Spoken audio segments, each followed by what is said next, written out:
राज्यातील 2 लाख शेतकऱ्यांचे बँकेतले खाते क्रमांक आधार प्रणाली अजूनही संलग्न झालेली नाही, त्यामुळे सरकारी लाभांपासून या शेतकऱ्यांना वंचित राहावं लागतंय, अशी माहिती सूत्रांनी दिली आहे. कोथिंबीर, अंबाडी, चुका, चवळीच्या दरात वाढ झाली आहे. चाकवत, मुळा, पुदिन्याच्या दरात घट झाली आहे. घाऊक बाजारात मागणीच्या तुलनेत फळभाज्यांची आवक चांगली होतीये. बहुतांश फळभाज्यांचे दर स्थिर असल्याची माहिती व्यापाऱ्यांनी दिली. राज्यातील बाजार समितीत कांद्याच्या दरात घसरण सुरू आहे. काल लासलगाव बाजार समितीत 13,200 क्विंटल कांद्याची आवक झाली, तर कांद्याला कमीत कमी 1200 ते 2400 रुपयांपर्यंतचा सरासरी दर मिळाला. चाळीसगाव तालुक्यातल्या वाघरूसह परिसरातील अनेक शेतकऱ्यांनी खरीपातील नुकसान भरून काढण्यासाठी टोमॅटोची लागवड केली. मात्र बाजारात टोमॅटोला मातीमोल दर मिळत असल्यामुळे शेतकरी हवालदिल झालाय. राज्यातील बाजार समितीत सोयाबीनचे 372 क्विंटल इतकी आवक झाली, तर सोयाबीनला 3,969 रुपये प्रति क्विंटल इतका दर मिळाला. नाशिक प्रादेशिक भविष्य निर्वाह निधी कार्यालय 1,53,870 निवृत्त वेतनधारकांना सेवा पुरवतं. जे निवृत्त वेतनधारकांच्या संख्येच्या बाबतीत भारतातील दुसरं सर्वात मोठं कार्यालय बनलं. जळगाव जिल्ह्यातील चोपडा कृषी उत्पन्न बाजार समितीत शेतकरी मोठ्या प्रमाणात तुरीची आवक झाली आहे. तुरीला 6,800 तर 7,000 पर्यंतचा भाव मिळाला. तर येणाऱ्या काही दिवसात जम्बो हरभरा, गावरान लाल हरभरा याची देखील आवक वाढणार आहे. केंद्र शासनानं जळगाव जिल्ह्यातील 100 कोटी रुपयांच्या केळी क्लस्टरला मंजुरी दिली आहे. हे जिल्ह्यातील सर्व लोकप्रतिनिधींच्या सामूहिक प्रयत्नांचं यश असल्याचं पालकमंत्री गुलाबराव पाटील यांनी सांगितलं. या योजनेत केळीची साठवणूक आणि निर्यात क्षमता वाढवण्यासाठी कोल्ड स्टोरेज आणि वेअरहाऊस उभारण्यासाठी सरकारकडून 50% अनुदान मिळणार आहे.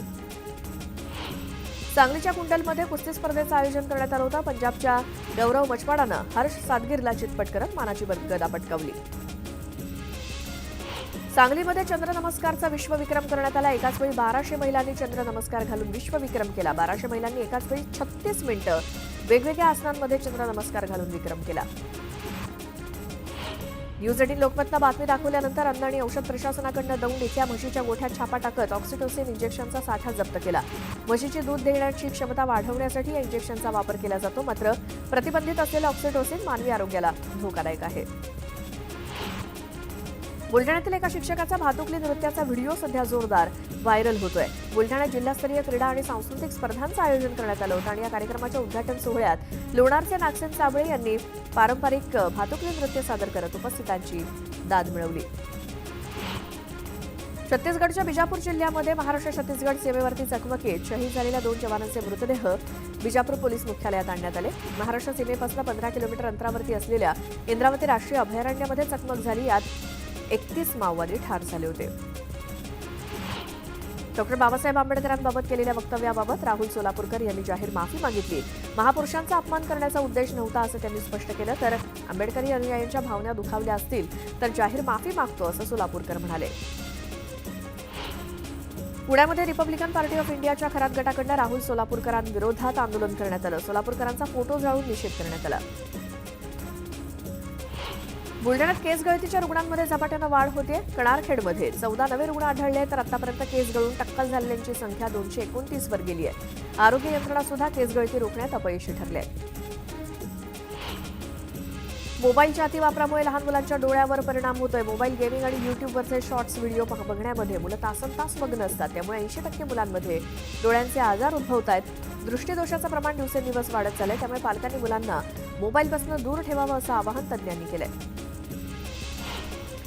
राहुल सोलापूरकरांच्या कोथरूड इथल्या घराबाहेर पोलीस बंदोबस्त कायम आहे. छत्रपती शिवाजी महाराजांबद्दल वादग्रस्त वक्तव्य केल्यानंतर राज्यभरातून संताप व्यक्त करण्यात आला होता. त्यामुळे राहुल सोलापूरकर यांच्या घराबाहेर पोलिसांचा मोठा बंदोबस्त ठेवण्यात आलाय. पुण्यातील नदीकाठची वनराई आणि हिरवाई जतन करण्यासाठी पुणे रिव्हर रिव्हायवलच्या वतीनं पुण्यात पदयात्रा काढण्यात आली. यासाठी पुणेकरांनी चिपको आंदोलन केलं.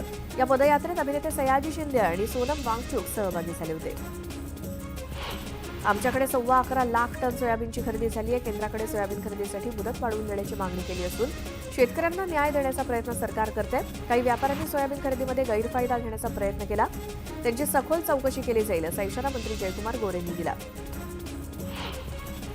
सोयाबीन खरेदीची केंद्र सरकारनं मुदत वाढवावी. लाखो शेतकऱ्यांचं सोयाबीन पडू नये. सोयाबीन खरेदी सुरू न केल्यास कृषी मंत्र्यांच्या दारात सोयाबीन ओतणार असा इशारा अजित नवलेंनी दिला. धाराशिवमध्ये सोयाबीन ठेवलेली वखार महामंडळाची गोदामं फुल झाली आहेत. गोदामं भरल्यामुळे आणखी आणलेलं सोयाबीन गोदामाबाहेर आहे. दरम्यान नवं खरेदी केलेलं सोयाबीन ठेवायचं कुठे असा मोठा प्रश्न निर्माण झालाय. उपमुख्यमंत्री एकनाथ शिंदे यांनी शिरीष महाराजांच्या कुटुंबावरचं कर्जाचं ओझं कमी केलंय. आमदार विजय शिवतारेंनी महाराजांच्या कुटुंबियांची सांत्वनपर भेट घेत 32 लाखांची रक्कम त्यांच्याकडे सुपूर्द केली. संत तुकाराम महाराजांचे वंशज शिरीष महाराज मोरे यांनी आत्महत्या केली होती. दरम्यान मंत्री नितेश राणेंनी मोरे कुटुंबियांची सांत्वनपर भेट घेऊन त्यांना धीर दिला. अकोल्यातील रामदासपेठ परिसरातील महापालिकेच्या शाळा क्रमांक 7 मध्ये शिष्यवृत्ती परीक्षेचं आयोजन करण्यात आलं होतं. मात्र या परिसरात डासांचा प्रादुर्भाव बघायला मिळाला. यावेळी पालकांनी स्वतः पैसे खर्च करत डासांना पळवून लावण्यासाठी अगरबत्ती आणि क्रीमचा वापर केला.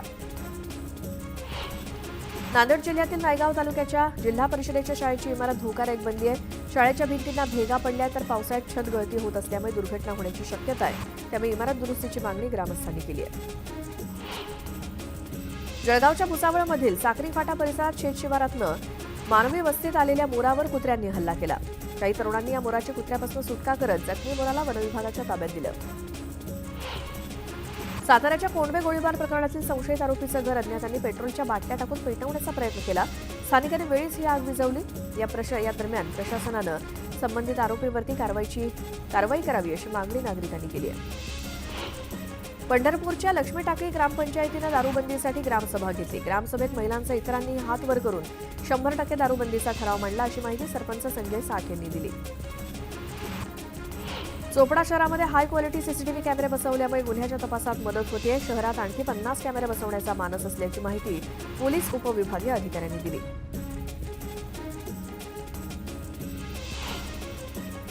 आणि आता एक सविस्तर बातमी, ती म्हणजे राज्य शासनाची महत्वाकांक्षी शिवभोजन थाळी योजना बंद केली जाणार असल्याची चर्चा आहे. गरीब आणि गरजू नागरिकांसाठी शिवभोजन थाळी सुरू राहणे अत्यंत आवश्यक असून ही योजना पूर्ववत सुरू ठेवावी अशी मागणी छगन भुजबळ यांनी पत्राद्वारे मुख्यमंत्र्यांना केली आहे. यावरून विरोधकांनी लाडक्या बहिणी योजनेवरती निशाणा साधला. शिवभोजन थाळी बंद करू नये, भुजबळांची मुख्यमंत्र्यांकडे मागणी. विरोधकांचा सरकारवर निशाणा. उद्धव ठाकरेंचं सरकार असताना शिवभोजन थाळी सुरू करण्यात आली होती. यावेळी छगन भुजबळ अन्न आणि नागरी पुरवठा मंत्री होते. सध्या या थाळीचे दररोज 2 लाख लाभार्थी असून त्यावरती वार्षिक 267 कोटींचा खर्च होतोय. शासनाच्या दृष्टीनं हा खर्च नगण्य असल्याचं म्हणत ही योजना बंद केली जाऊ नये अशी मागणी छगन भुजबळांनी एका पत्राद्वारे मुख्यमंत्र्यांकडे केली आहे. भुजबळ काय म्हणालेत आपण पाहूया. गरीब आणि गरजू नागरिकांसाठी शिवभोजन थाळी सुरू राहणं अत्यंत आवश्यक आहे. या योजनेमुळे जनमानसात शासनाची प्रतिमा अतिशय चांगली झालेली आहे. तरी कृपया गरीब आणि गरजू नागरिकांचा सहानुभूतीपूर्वक पुनर्विचार करून शिवभोजन थाळी ही योजना पूर्ववत सुरू ठेवावी. भुजबळांच्या मागणीला विरोधकांनीही दुजोरा दिलाय. शिवभोजन थाळी ही आधीच्या महाविकास आघाडीच्या सरकारनं श्रमिक, कष्टकरी, गोरगरीब जनता याच्यासाठी केली होती. पण सरकारला आता ते गोरगरिबांना अन्न पुरवणं परवडत नाही, कारण त्यांना राजकारणात त्याचा उपयोग नाही आहे. पण ठीक आहे, भुजबळ साहेबांनी हा विषय मांडलाय, आम्ही त्यांच्या मागे उभे राहू. भुजबळ साहेबांचा सध्या फडणवीस साहेब ऐकतील अशी परिस्थिती आहे. त्यामुळं कारण भुजबळ साहेब आणि फडणवीस साहेबांच्या जवळ गेल्याची चर्चा माध्यमामध्ये मोठ्या प्रमाणात आहे. दुसरीकडे निवडणुकीआधी सरकारनं लाडक्या बहिणींना 2100 रुपये देण्याचं आश्वासन दिलंय. त्यासाठी सरकारी तिजोरीत मोठी तरतूद करावी लागणार आहे. या तरतुदीसाठी राज्यातील इतर काही योजनांना कात्री लावली जात असल्याचा आरोप विरोधकांनी केलाय. 6 महिन्यापासून मनरेगाचे पैसे दिले जात नाही. कालच गडचिरोलीच्या एका मजुराने आत्महत्या केली. मी काल सांगितलं, इथपर्यंत भयावह परिस्थिती. 4 महिन्यापासून संजय गांधी निराधार योजनेचे पैसे मिळत नाही. किती लोकांचे सांगायचे, अंगणवाडी सेविकांचे पैसे मिळत नाही. कंत्राटदार संप पुकारलाय. विशेष म्हणजे आता लाडकी बहीण योजनेसाठी नव्यानं पडताळणी सुरू झाली आहे. याच पडताळणीचा धागा पकडत विरोधकांनी सरकार लाडक्या बहिणींचे लाभार्थी कमी करत असल्याचा आरोप केलाय. या लाडक्या बहिणींच्या मताचा वापर राजकीय दृष्टिकोनातून एकदा करून घेतल्यानंतर आज त्यांची काही जरूरत राहिलेली नाही आणि मग आकडे हे मोठ्या प्रमाणात कमी होत चाललेले आहेत. कदाचित पुढच्या 2-3 वर्षामध्ये आपल्या सगळ्यांना जाणवेल की जेवढ्या महिलांना मदत ही सरकारने इलेक्शन पूर्वी दिली होती आणि मदत देत असताना 1 महिन्याचं सोडावं, इलेक्शन बघून 2-2, 3-3 महिन्याचे एकसाथ पैसे त्यांनी दिले आणि आता मात्र पैसे देण्याच्या बाबतीत ते दुजाभाव कुठेतरी करतायत. मतं घेण्यापुरती पर्यंत निकष नव्हते आणि मतपेटीत बसल्यानंतर निकष सुरू झाले. म्हणजे घरी जेवण करायला बोलावचं आणि नंतर सांगायचं का तुम्ही चांदूर बाजार तालुक्यातले नसेल तर मग जीवनी घालत तुम्हाला. ही जी काही बनवाबनवी आहे हे याच्यातून सरळ स्पष्ट होतं का तुमची योजना लाडक्या बहिणीसाठी नव्हतीच, तुम्ही सत्तेसाठी ही योजना आणली होती, हे स्पष्ट इथं होतं. ज्या योजना सुरू केल्यात लाडक्या बहिणींच्या, लाडक्या भावांच्या, लाडक्या शेतकऱ्यांच्या, त्या कुठल्याही योजना बंद होऊ देणार नाही. कल्याणकारी योजना या समाजातल्या दुर्बल घटकांसाठी आवश्यक असतात.